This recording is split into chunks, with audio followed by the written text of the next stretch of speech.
Bueno, pues listo, Kenia, Maya, iniciamos, ¿sí?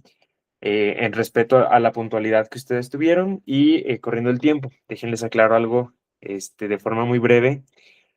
Pues aquí en Zacatecas tenemos más marcado el ahorita, a diferencia del resto de México, está más fuerte el ahorita, porque sí, la gente somos luego de pronto medio impuntuales.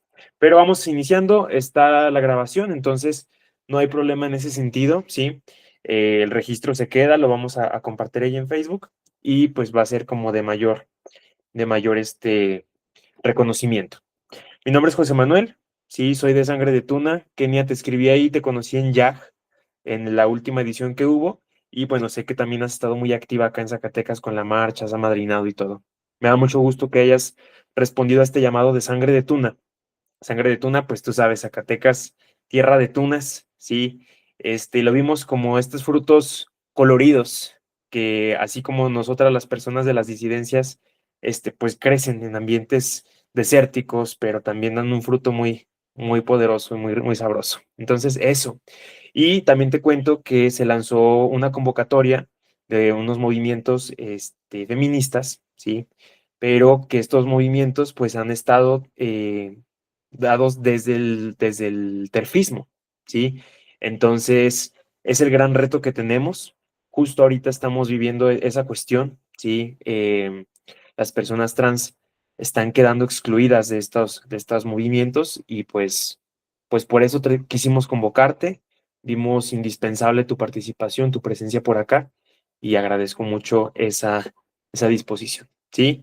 Quiero también, antes de que iniciemos, bueno, mencionar, esto es muy importante, ¿cierto? Sé que ayer se conmemoraron, ya fue el aniversario de Paola, ¿sí?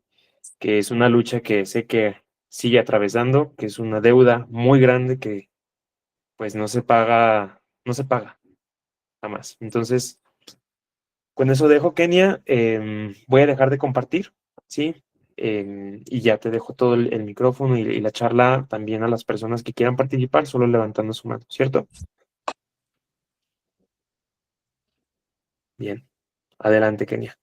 Bienvenida. Pues muchas gracias por la invitación. De hecho, estoy muy agradecida con ustedes. Obvio, en Zacatecas hay un compromiso de trabajo, de convicción, ¿no? Que estamos trabajando también para iniciar un trabajo base allá en Zacatecas y que también Zacatecas pueda emprender caminos que en Ciudad de México hemos logrado, ¿no? Como las buenas prácticas.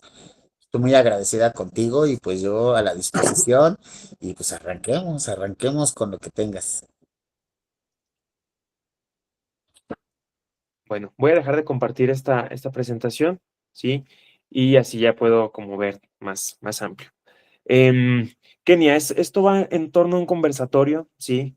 Queremos primero, sé que hay personas que a lo mejor no son parte de Sangre de Tuna, pero sobre todo reconocer cómo está el movimiento, cómo has vivido tú esta experiencia desde lo trans, ¿sí? En México. Hay cosas que desconocemos, a lo mejor tú lo repites a diario, pero para nosotros es importante saber desde esa perspectiva cómo es vivir en México desde esta vivencia. Bueno, pues México históricamente sabemos que es un país de entrada machista, sexista, con muchos usos y costumbres, con muchas creencias, y que esto puede ser una variante o una interseccionalidad entre estado por estado, ¿no? La violencia estructural y sistemática que vivimos las personas trans en todo el país es similar, no hay nada de diferencia, ¿no? Como el no reconocimiento de la identidad, que eso es una cosa brutal que se vive todavía en México, y eso da otras consecuencias más, ¿no? Como la negación de servicios o inclusive la negación de derechos humanos sistemáticamente. Y eso coloca a las personas trans en contextos de vulnerabilidad, ¿no? Y contextos que muchas veces es muy difícil salir, ¿no? Como estar en calle, como tener un consumo de sustancias, como estar privada de la libertad sin ninguna representación, vivir una enfermedad crónica generativa o terminal que muchas veces ni siquiera son atendidas por esta negación de servicios públicos principalmente, por el no reconocimiento de la identidad. Y luego, bueno, pues gracias a todas estas interseccionalidades, que es muy difícil salir, incluyendo también el trabajo sexual, que yo, en mi experiencia, yo no tengo nada contra el trabajo sexual, sé que es una herramienta laboral para las personas trans, pero también entiendo que es uno de los lugares donde más violencias vivimos, ¿no? Y que pues estamos más colocadas en un espacio donde inclusive podemos vivir, ¿no? Un flagelio como el transfeminicidio, ¿no? Que es en el lugar donde más se asesinan a las personas trans. Entonces, bajo ese rubro, ¿no? De que no esté peleada con el trabajo sexual, entiendo que este espacio puede poner en riesgo la vida de una persona trans. Entonces, sí es muy complejo la vida de una persona trans, a pesar de que hay avances legislativos, organizaciones han hecho mucha política pública, investigación, sensibilización. No hemos logrado realmente tener una empatía real con esta población. Desde las instituciones prácticamente los tienes que obligar conforme a la ley para que atiendan el tema y cuando lo atienden lo hacen desde su visión sexista, ¿no? Desde su visión patriarcal y no lo ven desde el conocimiento pues, de las vivencias de las personas trans, ¿no? Entonces esto puede ser complejo, digo, México ha avanzado demasiado, digo, tenemos matrimonio igualitario, cambio de identidad, que aunque todavía faltan 5 ciudades para completar todo el país en el cambio de identidad y que muchas veces desde nuestros estados decimos, no, pues nosotros ya tenemos el cambio de identidad y es una realidad para todas las mujeres trans, pues no, no es así, ¿no? En otros estados la están viviendo peor que en otros que ya cuentan con esta ley. Tenemos la de seguridad social, tenemos la de no discriminación, en 5 estados ya existe la de transfeminicidios, ¿no? La ley Paula Buenrostro, pero sin embargo, en el camino del activismo también nos hemos dado cuenta que falta mucho por qué trabajar, sobre todo internamente en las colectivas, ¿no? Romper filas, porque los egos han roto las redes, ¿no? Las intenciones, las convicciones, ¿no? De los cambios que podemos hacer en conjunto, ¿no? Entonces creo que también esa es una deficiencia que tenemos como población, que hay que empezar a trabajar, crear grupos de autoapoyo, crear redes, crear vínculos, ¿no? Trabajo colaborativo, comunitario, para emprender un camino real a un objetivo general entre todas las organizaciones. Pero cada quien está trabajando por lo suyo, por sus ideales, por sus convicciones, y aunque luego no coincide, pues ahí es donde rompemos filas, ¿no? O sea, donde no se logra llegar a un acuerdo. Entonces también creo que eso ha sido un factor muy grave, ¿no? El cual hemos vivido como población, porque eso ha sido un motivo de acción política inclusive, ¿no? O sea, lo vivimos que hemos, bueno, nuestro querido Ociel, que desgraciadamente, pues pierde la vida, ¿no? A consecuencia de lograr un juicio estratégico que tiene que ver con obligar a los partidos políticos a tener acciones afirmativas.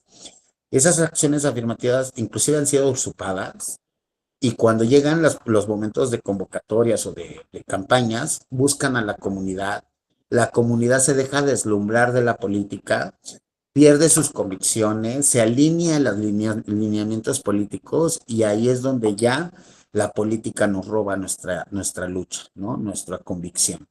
Entonces, creo que estas herramientas tienen que ver por la deficiencia y los roles que vivimos por egos, ¿no? O sea, la verdad es que eso es una realidad que hay que hablar y hay que empezar a poner en la mesa. Existe una forma de egos impresionante en la comunidad LGBT, en el cual tenemos que trabajar internamente para poder proyectar en una sociedad la organización, poder proyectar la búsqueda de derechos y poder sensibilizar congruentemente a la sociedad en general, ¿no? Entonces, creo que sí es difícil todavía la vida de una persona trans en este país. Todavía hay un riesgo porque seguimos siendo el segundo lugar después de Brasil en transfeminicidios o en crímenes de odio en general. Y a pesar de que la expectativa de vida de las personas trans es de 35 a 40 años gracias a toda esta interseccionalidad de violencias, no se ha generado una política pública en temas de salud, de educación, de vivienda, de trabajo, no de justicia, para precisamente empezar a trabajar el tema a profundidad, ¿no? Entonces, nos falta camino que realizar, vamos en el camino, eso sí lo puedo asegurar. Estamos avanzando porque si hay un antes y un después, iniciaste esta entrevista con la foto de Paola. Hace 9 años inició esta lucha. Yo me acuerdo que hace 9 años, un día como hoy, yo estaba en la fiscalía peleando que el asesino no quedara en libertad. Entonces, ahí te das cuenta que a pesar de que ha habido muchos cambios en 9 años, todavía nos falta un camino que recorrer y que ahí sí tenemos que romper filas. Genial. Y en cuanto a la persecución, porque luego ante ciertas situaciones, como el caso de que nos comentas de hace 9 años, hay una persecución de uno, ¿sí? Hacia las instituciones. Creo que tú perseguiste a la Comisión Nacional de Derechos Humanos, ¿cierto? Para que el caso de Paola fuera reconocido como un transfeminicidio. ¿Cómo ves eso a 9 años de distancia? Híjoles, mira. A ver, en ese momento la Comisión de Derechos Humanos inició una queja después de haber visto las notas periodísticas. Eso es una jurisprudencia que tiene la comisión. Desde el momento que ve el acto puede iniciar una carpeta de queja. Sin embargo, después la retomo yo y durante 3 años, creo, la dejaron varada en la primera visitaduría de la Comisión de Derechos Humanos. Cuando queda varada, pues obvio venía la transición de cambio de presidencia, que es cuando llegó la actual presidenta que también ya se va, Nayeli Ramírez, y con ello es cuando empezamos a darnos cuenta que la tenían varada porque no les convenía ventilar el tema desde la Comisión de Derechos Humanos. Entonces yo investigué, me presenté en el Congreso cuando se presentaron los perfiles de la nueva presidencia y se había postulado la presidenta anterior, que en ese entonces era Perla. Y entonces yo le dije, delante de medios de comunicación, en medio del Congreso, le dije que ella no podía seguir siendo presidenta porque había varado una carpeta que era un caso mediático, que no había habido justicia, que por ser personas trans no querían hablar del tema y que no porque era una comisión de derechos humanos no iba a violar derechos humanos, ¿no? Claro que lo estaba evidenciando. Entonces llega Nacheli a la presidencia, me siento con ella, le platico el caso y lo vincula a la cuarta visitaduría y a partir de la cuarta visitaduría en 3 meses emiten una recomendación, ¿no? Una recomendación el cual pues ya era un caso que es emblemático en el país y que nos ha dado una pauta desde un antes y un después en la lucha. Y bueno, es cuando en el 2019 emiten esta recomendación. Vienen 6 puntos recomendatorios, el cual la autoridad tenía cierto tiempo para... Sin embargo, después de los 6 meses que tenían como tiempo, no lo hicieron y entonces yo me fui a la Comisión Nacional a manifestarme, que es la manifestación que ustedes conocen que hice en Periférico cuando me metí al ataúd. Después, ahí fue cuando impugné la recomendación para que la Nacional la retomara, pero en cuanto la impugnó, la autoridad recomendada, que en ese entonces estaba la fiscal Ernestina Godoy, me recibe y a partir de ahí se empezó a trabajar. Obvio ya no se pudo hacer la impugnación porque recibieron y atendieron, ¿no? Del 2019 al 2025, que ya son 6 años, eh, apenas estamos concluyendo con los puntos recomendatorios, ¿no? Porque nos dimos cuenta que a pesar de que la autoridad esté recomendada, no atiende porque no es jurisdiccional, o sea, eh, no es vinculatorio, pues, o sea, no es una obligación porque es una recomendación. Entonces, de ahí fue cuando me fui a un juicio de amparo. Cuando ya presentó el juicio de amparo, me dice el juez, ¿qué es lo que buscas? Yo le decía, pues que busco que en la reparación exista la perspectiva de género, ¿no? Y la reparación integral del daño que no se había contemplado. Y el juez dice, no, pues es que yo te doy, que te den los beneficios de víctima, pero no vamos a buscar, nunca mencionó la perspectiva de género. Entonces yo me fui a salas, a revisión, y en salas de revisión lo mandaron a un colegiado y el colegiado emite una sentencia contra la Fiscalía y la Comisión de Atención a Víctimas de la Ciudad de México para darle cumplimiento de manera rápida, eficaz, o sea, prácticamente de un día para otro, al cumplimiento de esa recomendación. El cual, eso fue hace un año y medio que logramos la sentencia y en año y medio apenas estamos concluyendo.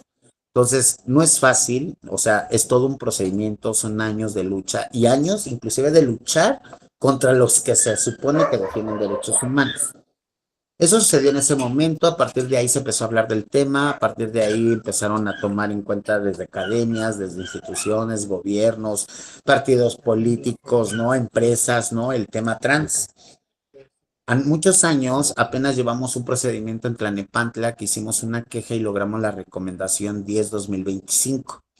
Sin embargo, en el proceso nos dimos cuenta que la Comisión del Estado de México también presentó estos síntomas, ¿no? O sea, de varar, de no determinar, de decir, bueno, a lo mejor esto sí y esto no, cuando pues ponen en tela de juicio lo que tú estás denunciando, ¿no? Entonces creo que a pesar de que hubo ya presión con toda mi experiencia, con todo mi conocimiento, logramos la recomendación y cuando la emiten nos dimos cuenta que fue una recomendación, prácticamente fue una consultoría al ayuntamiento. No hubo realmente un impacto para hacer un cambio sistemático a partir de esas violencias.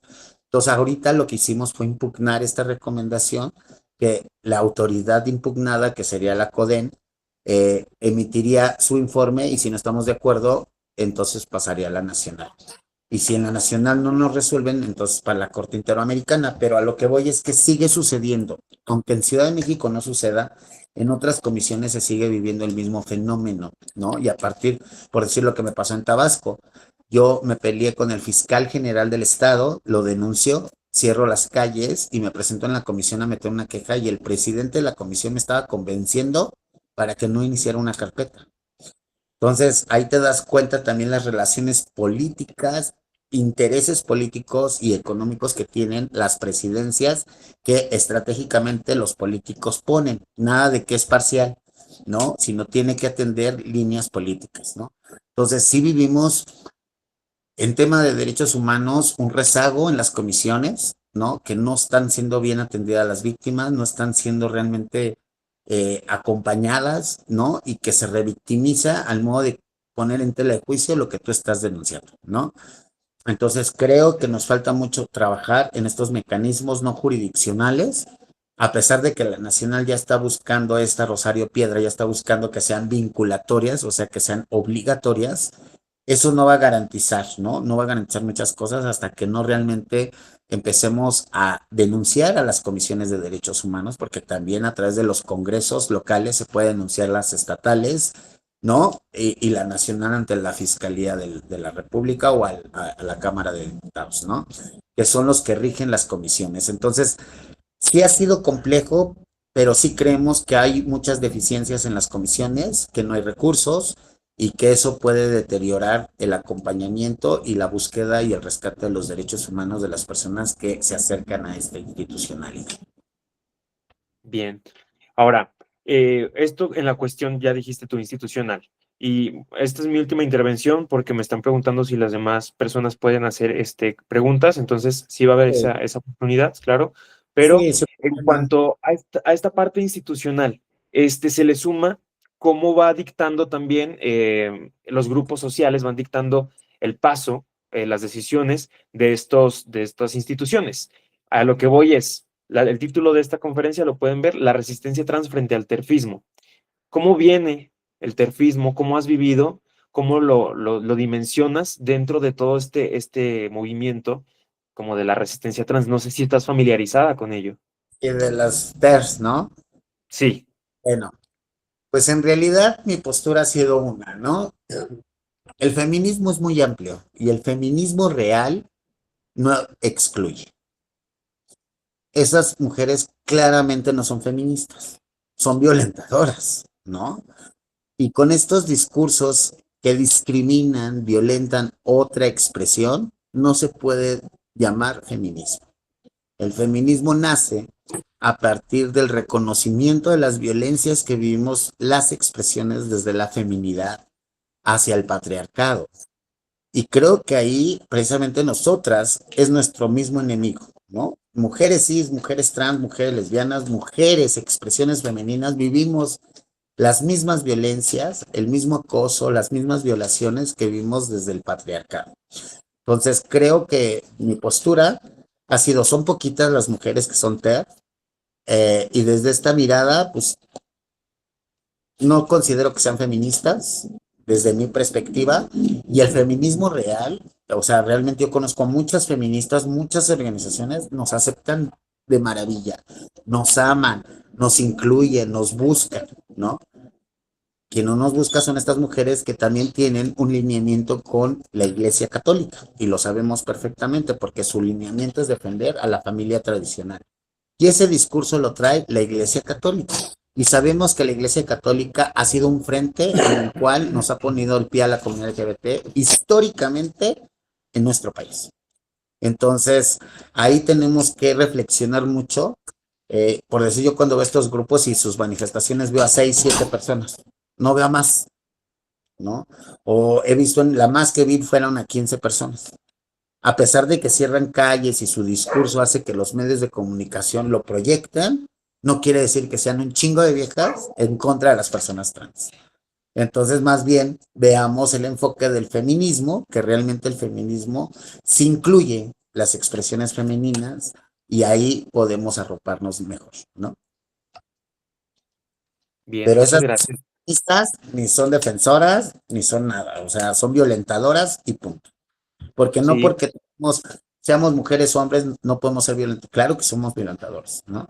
Y las mujeres también pueden ser violentadoras, así como también hay mujeres trans violentadoras, ¿no? En la viña del Señor hay de todo.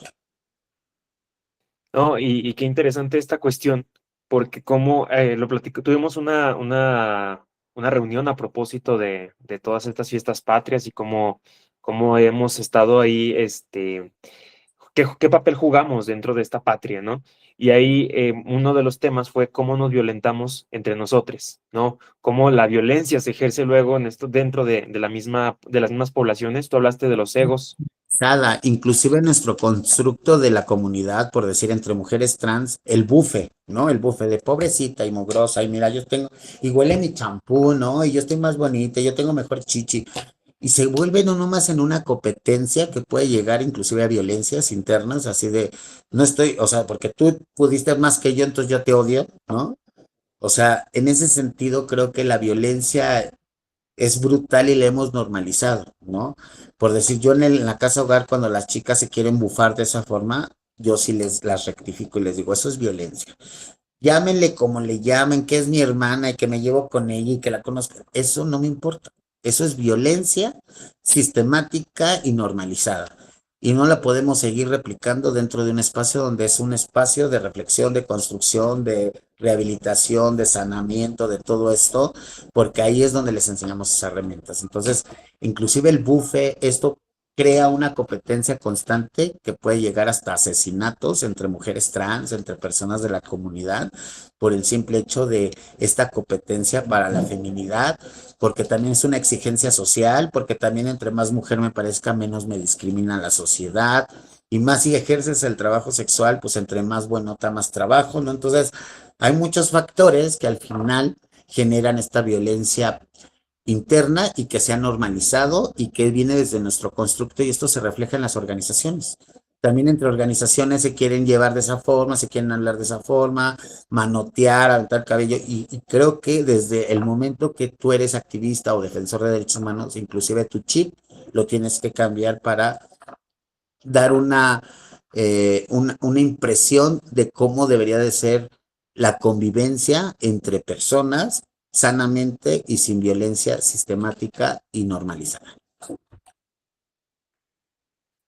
Bien. Justo en el chat hay un mensaje. Si alguien gusta participar, se va a tomar el orden de las manitas alzadas. Jesús ya la levantó. Si se puede presentar así, como en menos de 10 segundos, de dónde son y su Y nombre, por favor. por decir también, antes de que sigamos, tenemos a una Lilith y es por decir una ter política católica, ¿no? O sea, literal, con todos esos títulos se le puede clasificar de una forma, pero también ya se le denunció y las denuncias pueden avanzar porque lo que genera es violencia hacia algunas poblaciones, ¿no?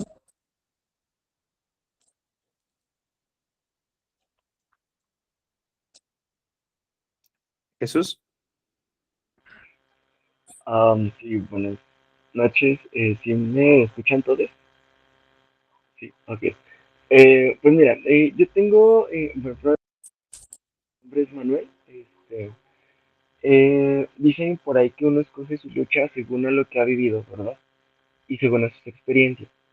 Ah, yo me he dado cuenta que en otros estados de la República, en ciudades un poco más grandes que aquí en Zacatecas, eh, hay diferentes asociaciones civiles que atienden enfermedades, sobre todo VIH. Entonces, mi pregunta aquí radica en sabemos todos que tienes una asociación civil que es Casa Tiresias, que atiende a personas con VIH y les da atención desde psicológica hasta tratamiento antirretroviral. Eh, la pregunta es, ¿cómo hacemos posible que una asociación civil así llegue aquí a Zacatecas? ¿O cuál fue tu camino para crear esta asociación civil que pues, es Casa Tiresias? Que sabemos que no solamente está en Ciudad de México, sino creo que me parece que también hay una en Nayarit, en Tepic. Uh-huh. Y estaría padre que también se trajera aquí a Zacatecas porque justo eh, ha incrementado mucho el número de personas con VIH. Y Claro. son personas que no tienen seguro, y solamente son 3 instancias donde lo atienden, que es Instituto de Seguro Social, el IMSS, el ISTESAC y Capacit. Son las únicas 3. Gracias. Directo. Ok, bueno, pues mira, te platico, la organización pues se ha creado a través de muchos años, ¿no? O sea, no ha sido algo tan rápido y tan fácil. Sin embargo, yo antes de abrir y antes de que me trajeran a Paola, yo ya era promotora en prevención de VIH y trabajé para el Fondo Mundial en el 2011.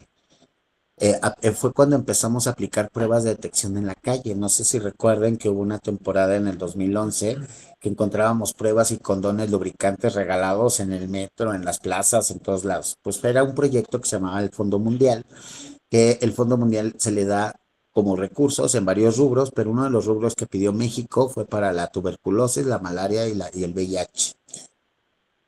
Recepcionó México este recurso, sin embargo, 2 años después se dieron cuenta que México no era un país pobre y entonces ya no quisieron seguir el tercer año, ¿no? Entonces, pero esto nos ayudó a formarnos y también a romper el miedo para sacar las pruebas de los centros de salud, de las clínicas, ¿no? De que también la sociedad civil pudiera aplicar las pruebas con una breve una capacitación para poder aplicar preconsejería, postconsejería, aplicar pruebas, entregar insumos, ¿no? Ta, ta, ta, ta, ta, ta, ta, ta. Entonces, pues la asociación sí brinda acompañamientos a personas que están dentro del albergue para temas de VIH. Si están en una ciudad donde no estamos con albergue, lo que podemos hacer es vincular a las áreas de salud para que ellos o ellas o ellas puedan ser atendidos. Sin embargo, bueno, pues cada estado tiene un capacit, ¿no? Un capacit que atiende el VIH. Sabemos que los estados son deficientes, que luego no hay medicamentos, que luego no hay consultas, que luego se van de vacaciones, o sea, muchas cosas. Entonces, es complejo. Sin embargo, la sociedad civil se puede preparar, pueden organizarse un grupo, podemos capacitarles, certificarles para que ustedes puedan solicitar pruebas donativos al Capacit y como sociedad civil puedan aplicarlas en espacios públicos siempre y cuando ustedes los gestionen. Sin embargo, Casa de las Muñecas, pues se fue construyendo con error y prueba al principio, porque obvio yo no sabía leer ni escribir cuando fundé esta organización. Yo nunca había dirigido nada, ni un equipo de trabajo, ¿no? Entonces fue complejo. Entonces, al inicio de esta organización, lo que empezamos a hacer fue acompañamientos desde mi razonamiento. Yo decía, si alguien se acerca y quiere ir a la Condesa, yo la llevo. Y garantizo que la traten como ella, y garantizo que la atiendan, y garantizo que no la hagan tardido su cita, ¿no? O sea, entonces yo estaba ahí, ¿no? Entonces hacía acompañamientos ahí. Después vino lo del cambio de identidad en el 2015 y también brindé acompañamientos al cambio de identidad.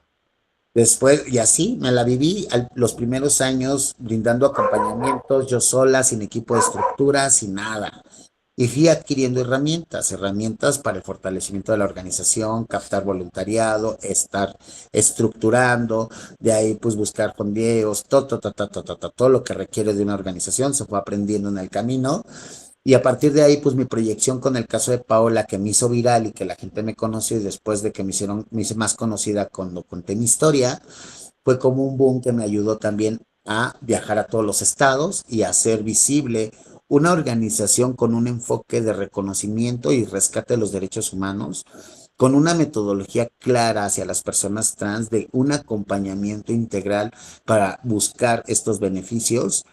Y bueno, pues ha sido todo un trabajo titánico que no ha sido únicamente Kenia Cuevas, sino ha sido en conjunto de muchas personas que en el camino se han sumado. Hay algunas que ya no están y que las recordamos con mucho amor, otras que siguen, otras que van, vienen, otras que nomás vinieron un día y nunca regresaron. Pero empezar a captar voluntariado, empezar a captar recurso humano, eh, saberes y conoceres de la gente, porque luego llegan, yo no soy de la comunidad, pero yo te he administrado empresas. Ah, pues órale, cáele a la administración, ¿no? Oye, yo no soy ni de la comunidad, pero sé dar un taller de danza, ¿no? Ah, pues cáele y darles el taller. O sea, porque también mi intención no era excluir, ¿no? Porque hoy entiendo que las organizaciones también tienen este tema. Si no eres trans, entonces tú no puedes opinar, tú no puedes participar, tú no puedes ser parte de la organización. Y creo que eso es un motivo de exclusión y de discriminación. Yo cuando abrí Casa de las Muñecas, yo dije, yo no quiero excluir ni discriminar a nadie. Y a pesar de que yo atiendo únicamente una población que es personas trans, si me llega un hombre gay, si me llega una mujer lesbiana, si me llega una mujer cis o un hombre heterosexual, yo les doy la atención, porque eso no me limita.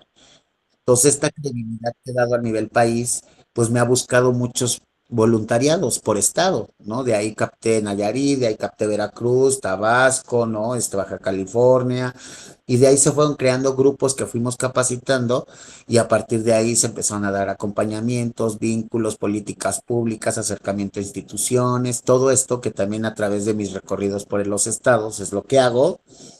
De ahí sensibilizo y de ahí podemos empezar trabajos institucionales que puedan beneficiar a largo plazo a las poblaciones LGBT y que los derechos sean garantizados desde la institucionalidad. Son muchas cosas que hacemos. Sería imposible decirte hay un ABC para hacer una organización, no existe, ni tampoco nadie te asesora. Nadie te dice que tienes que sacar una clínica, que tienes que sacar una donataria, que tienes que hacer declaraciones aunque no tengas ni un peso. Nadie te dice eso. Eso también fue complejo para mí porque después de muchos años que quise sacar la donataria, no la podía sacar porque yo nunca había declarado ni pagado impuestos ni nada. Entonces también me costó mucho dinero pagar ese error, ¿no? Que logré también solucionarlo y hoy tenemos donataria y tenemos contador y todo, pero ha sido un error y prueba, hijo. Entonces, yo hoy lo que hago es que cuando alguien me pide asesoría, les enseño un poco la ruta para constituirse, tener todos sus trámites en regla y puedan operar de una manera libre sin tener presiones de ninguna índole. Y eso es lo que yo he hecho a través de lo largo de estos 9 años en los 32 estados de la República e inclusive he sido madrina de muchas inauguraciones de organizaciones a nivel país. Gracias. Excelente, Kenia. Muchas gracias. No, gracias a ti. Todo lo que nos vas compartiendo, te contaba de Sangre de Tuna, va por ahí la gente, o sea, es un proyecto que está abierto a las personas que quieren colaborar, que pueden colaborar, ¿sí? Em, Falta ahí, tenemos bien poquito ahí desde que nacimos, pero ahí va y esperamos que salgan cosas interesantes. ¿Son No una sé, organización o están creando un colectivo o una red? está, está como colectiva, hicimos, bueno, tiene el subtítulo de Red Zacatecana por la Diversidad Sexogenérica, que pretende no dejar en la capital las actividades que hacemos. Nuestro sello va en torno a lo académico, ¿sí? Generar esta lucha desde lo académico a partir de empoderar a las personas con conocimiento. Pública, ¿no? Todo eso. Sí, entonces va por ahí, la cosa es que todo, tú sabes, se queda en la capital siempre. Entonces, mm, Es lo que yo hago, ahí te voy a interrumpir un poquito. Fíjate que cuando me di cuenta que efectivamente todo está en Ciudad de México concentrado y las ciudades eran nada más en la capital, también mi activismo lo llevé a los municipios. No sé si se dan cuenta que cuando yo llego a un estado recorrido por varios municipios y no me quedo en la capital, precisamente porque descentralizar las luchas de Ciudad de México, llevarlas a los estados, y no nomás a los estados, a los municipios, habla también de una apertura para ampliar el conocimiento y que otras personas puedan accionar, ¿no? Y eso ha sido una visión que yo tengo desde hace muchos años, pero no todos los activismos fuertes de Ciudad de México lo están haciendo, ¿no? Entonces creo que también ahí no, a nosotros nos toca ir encaminando y acompañando a esas pequeñas organizaciones o a esas organizaciones que ya operan en otros estados, cómo empezar a hacer un plan pues real para vincular y hacer este tipo de acciones académicas y educativas. justo va por ahí el reto. Entonces, pues gracias por compartir toda esa experiencia. Quisiera, bueno, antes de que yo tenga una pregunta como más, que podría darnos pie al cierre, ¿sí? Pero si alguien previamente quiere comunicar algo, quiere compartir algo, es el momento. Y de igual forma, si necesitan otra participación en otro momento, coordina con Maya y nos volvemos a conectar. O sea, el tema es seguir trabajando el tema. Desde mi experiencia, pues esto yo le estoy contando, creo que el 1% de todo lo que yo sé.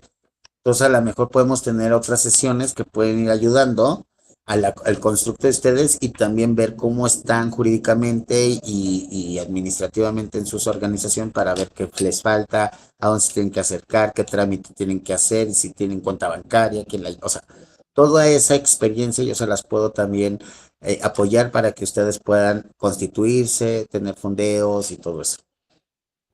No, excelente. Te voy a tomar la palabra, sí, lo platico con Maya justamente eso para, pues, el camino es ese, queremos hacer una asociación, entonces, Sí, pues, porque 40 minutos no nos va a dar, o sea, nos dio para tres preguntas, ¿no?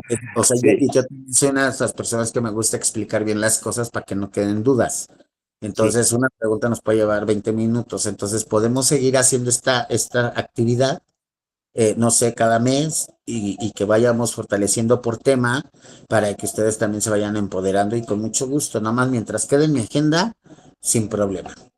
va, perfecto, muchas gracias. Pues te voy a hacer un último comentario.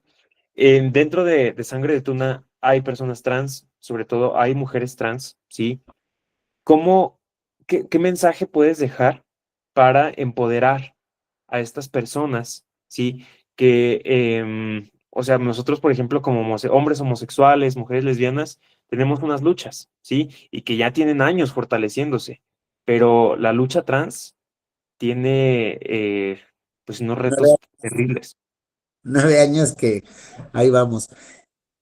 Ay, pues yo les diría que no están solas, ¿no? De entrada, que habemos muchas personas que nos estamos preocupando por el tema y por acciones concretas y reales para haya cambios, pero también que tengan convicciones claras de lo que quieren hacer, ¿no? Porque también si van a emprender un camino de lucha, tienen que entender que en el camino de lucha se van a encontrar con muchas cosas desagradables que las puede desanimar y eso no las puede tirar.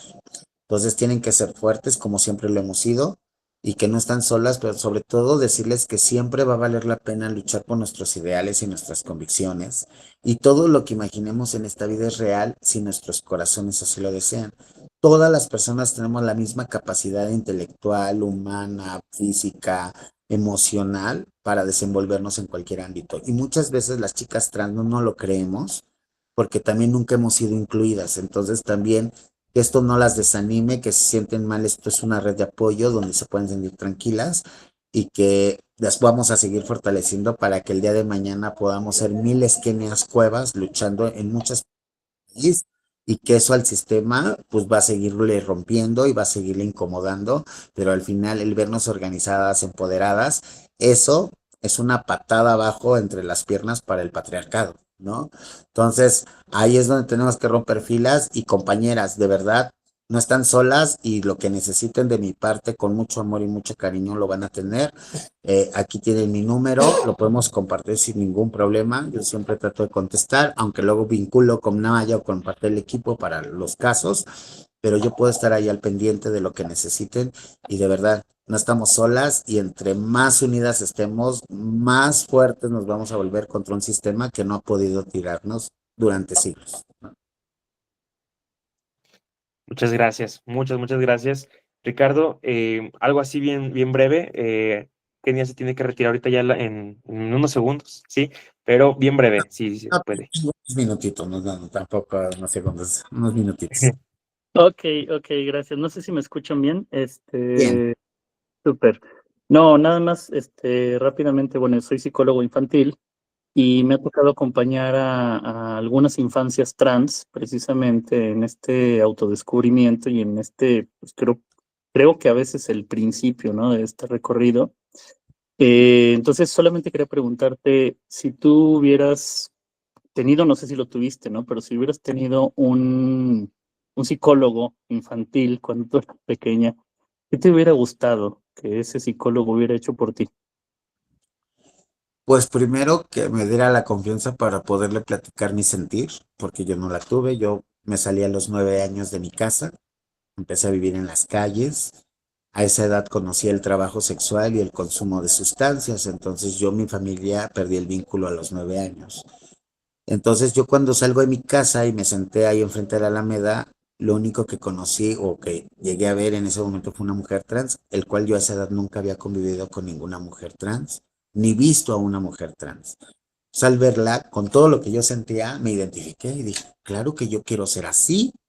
Y como la sociedad todo el tiempo me decía que no se podía y que eso estaba mal, pues también yo no lo ventilaba con cualquier persona, no lo podía confiar a nadie. Era algo que yo sentía que inclusive decía, yo estoy mal, yo estoy loca, yo no, esto no es normal.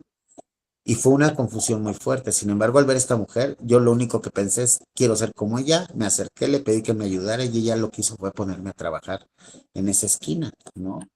Entonces ahí conocí a otras chicas trans, el trabajo sexual, el mundo de drogas, ¿no? Ya te imaginarás. Y terminé a los 9 años, casi a los 10, en calle. Y así me la aventé hasta mis 28 años de edad en esas circunstancias de abandono social, institucional, ¿no? Viviendo en las calles, la soledad, el frío, el hambre, comiendo basura, ¿no? Entonces, en realidad, yo ni siquiera conocía a un psicólogo. Hoy sí diría que me escuchara, que me acompañara, porque eso que yo sentía no es tan fácil de comunicar, ¿no? Cuando una sociedad te impone que eso está mal, que es un pecado y que te va a castigar Dios, ¿no? Entonces, para mí era muy frustrante decir, pues, ¿por qué Dios me va a castigar si se supone que Dios es bueno, ¿no? Pero tampoco comprendía por qué dentro de mí pasaban esas cosas, ¿no? Por qué me gustaban los niños y no me gustaban las niñas, o por qué cuando mi hermano antes de los 9 años que me salía me golpeaba porque decía, camine bien, cabrón, y me daba el mazapán, o hable bien y me daba el bofetadón, pues yo a esa edad ni siquiera entendía qué era caminar o hablar bien, ¿no? Entonces fue complejo la violencia familiar, el abandono, el que vivir en una familia disfuncional, y obvio, pues la salida de mi casa, hacer mi transición de un día para otro y en esa misma noche colocarme en el trabajo sexual, pues fue conocer un mundo, ¿no? Muy distinto al que hoy tienen las personas trans, ¿no? Entonces, creo que eso, yo diría, a mí me gustaría que hubiera una política pública para el acompañamiento de salud mental de las infancias trans, que eso nos ayudaría no nada más desde la investigación, ¿no? Lograr captar una problemática social, sino también inclusive ejecutar una ley a beneficio del acompañamiento de salud mental de las personas trans, ¿no? Hoy sé que existen las niñas trans, los niños trans, que no están siendo acompañados, porque yo lo viví, y hoy seguimos viendo esos escenarios. Entonces, y que más gente como tú se siga profesionalizando en el tema, porque también los psicólogos, desde su formación, el ser trans está mal en la psiquiatría y en la psicología. Entonces, también hemos revolucionado en la disciplina. No sé si te has dado cuenta, yo he estado en congresos de psicología, me han dado reconocimientos y todo, porque yo vine a explotar la disciplina, porque todo lo que decían los libros lo vine a deconstruir yo y a demostrar que también se puede lograr muchas cosas desde la convicción y desde la propia decisión y desde el autocuidado. Entonces, también que son herramientas que fui conociendo a través de los años, a través de las violencias, a través de buscar oportunidades y bueno, pues todo esto fue creando una historia que ahora es una historia pública y que ha ayudado a otras historias a que no vivan lo que yo viví, ¿no? Pero qué mejor sería que desde la infancia inclusive y también que haya un acompañamiento para los padres LGBT, porque ellos también transitan.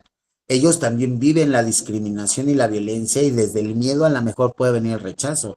Y a lo mejor un acompañamiento familiar puede ayudar a que otros niños puedan vivir su expresión, su identidad conforme la autopercepción y libremente, sin prejuicios y con un acompañamiento integral, no nomás desde la psicología, sino también desde lo familiar, que cuando no hay acompañamiento familiar, aunque haya acompañamiento psicológico, las personas se pierden en el camino. Pero habiendo el acompañamiento familiar, el acompañamiento psicológico es súper efectivo. Gracias. No, pues muchas gracias, Ricardo, muchas gracias, Kenia. Yo creo que sí quedamos así, con la boca abierta con todo esto que nos estás compartiendo. Este, yo quiero, bueno, compartir este agradecimiento, ¿sí? Compartir tus redes, ¿cierto? Gracias. Es muy importante también eso. Y sobre todo esta parte de, pues, la retribución, ¿cierto? O sea, no, esto no es nada más como, ese es un trabajo, es tiempo, es toda esta trayectoria de la que nos has hablado. Nosotros ahora no contamos con recursos, Kenia, Súper.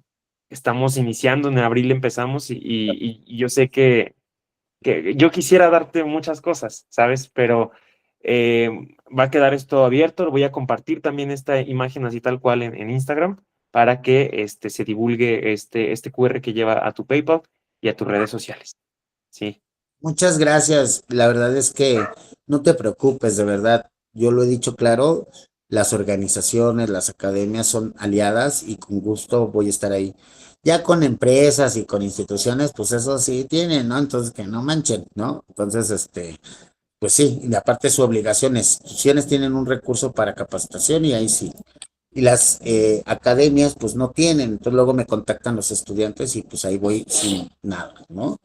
A veces les pedimos donaciones en especie, que ahí las personas que lleguen pueden llevar arroz, frijol y queso al albergue, pero no, no te preocupes, de verdad, y con mucho corazón y mucho amor, ponte de acuerdo con Maya y podemos seguir haciendo estos conversatorios con tu equipo y darle seguimiento en distintos temas, podemos ver el cambio de identidad, cómo se hace, ¿no? O sea, para que ustedes vayan aprendiendo también y por qué también en algunos estados siguen pidiendo el juicio de amparo, por decir, ¿no?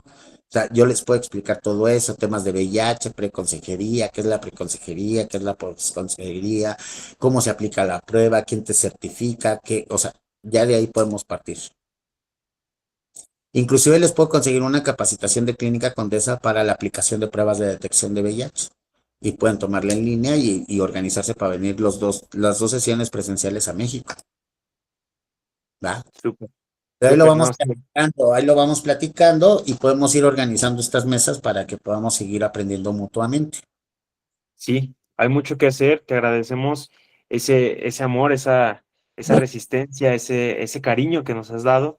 Sí, y pues ahí te paso vía Maya, te paso a tu WhatsApp también este, este detallito. Sí, Va. Muchas bueno, gracias. Ay, gracias, qué bonito el reconocimiento. Gracias, de verdad, de mucho corazón les agradezco. Y para mí todos los reconocimientos son muy válidos. Y yo siempre lo he dicho, así esté una persona o estén 10,000 como me han tocado mis escenarios, yo sigo siendo la misma persona, doy la misma conferencia, porque a mí no me importa el número de personas. Así llegue una y con esa una le puedo cambiar su mirada, yo doy la misma conferencia y la misma participación siempre.